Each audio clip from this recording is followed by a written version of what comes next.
It's been a long couple of days. Hi guys, this is Connie. I thought I would put you there and take a moment and catch up with Connie Reed's Max the Mighty. We'll be doing 2 chapters today. We're going to do chapter 19, Wide Open Country.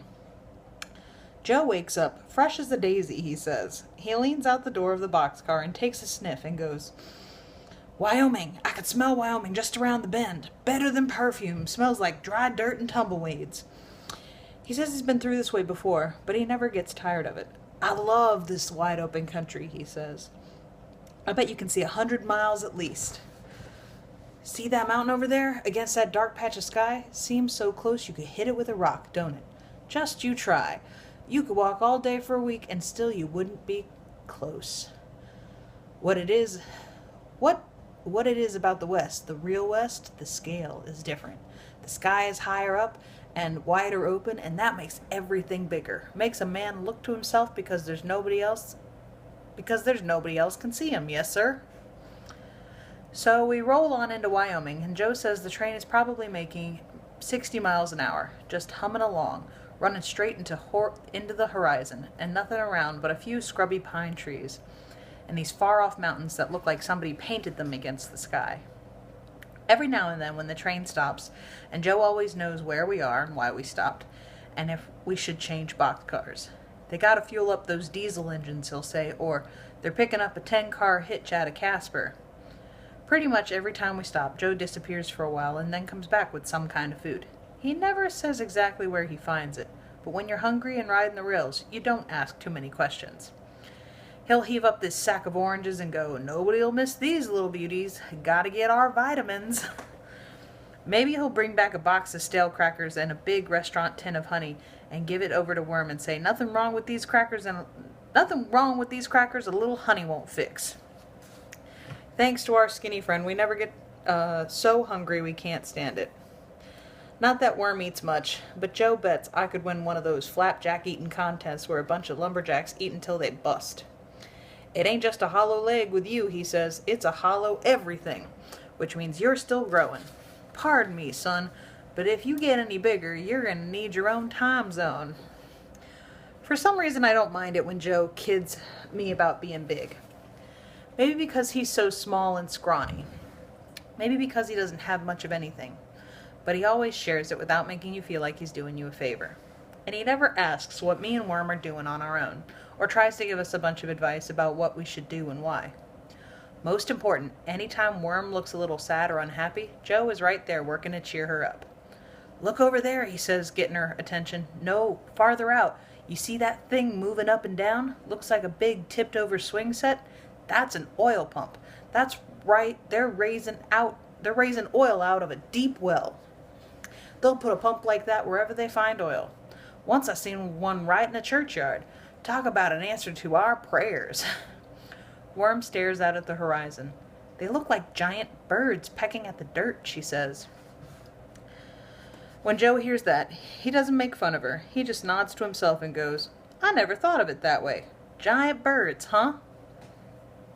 We're headed out through wide open spaces for hours and hours.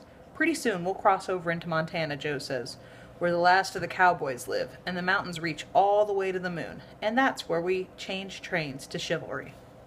Joe says we're on the right track, yes sir, and it feels good. The way night happens out west, the sun kind of disappears all at once, and suddenly the stars are shining, and the air feels thin and cool. Worm has got herself real comfortable on this pile of hay Joe fluffed up, reading with her miner's light, and before long her chin starts to droop, and then she's fast asleep. I shut off the light to save the battery, and Joe brings out this wool blanket and covers her.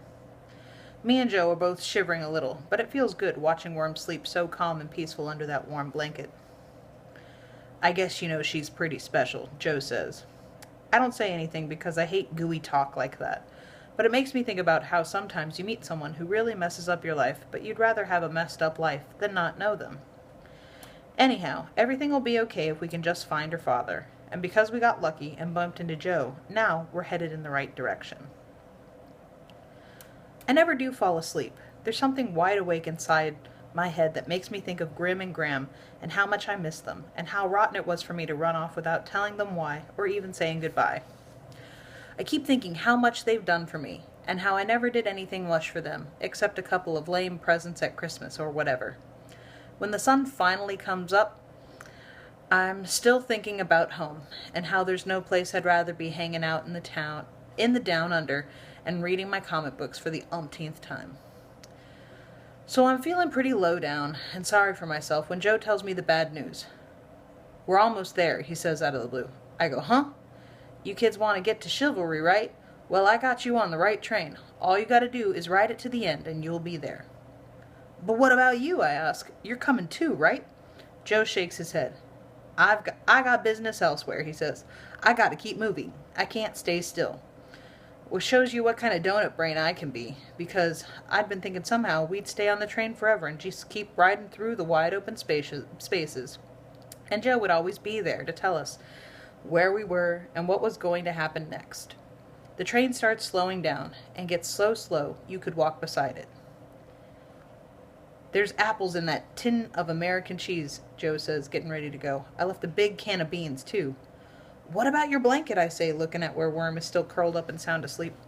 Better keep it, he says. Before he hops down from the boxcar, he says, here's the deal. In about 100 miles, this train dead ends in Chivalry. Hope you find what you were looking for. Then he slips over the side, and he's gone. The last thing I hear is his voice sounding far away. Yes, sir, he calls out. Don't forget them beans. They got vitamins. And that's the end of chapter 19. I'll jump right on next and do chapter 20 of Connie Reads. Be careful with that and enjoy. Please and thank you. Bye.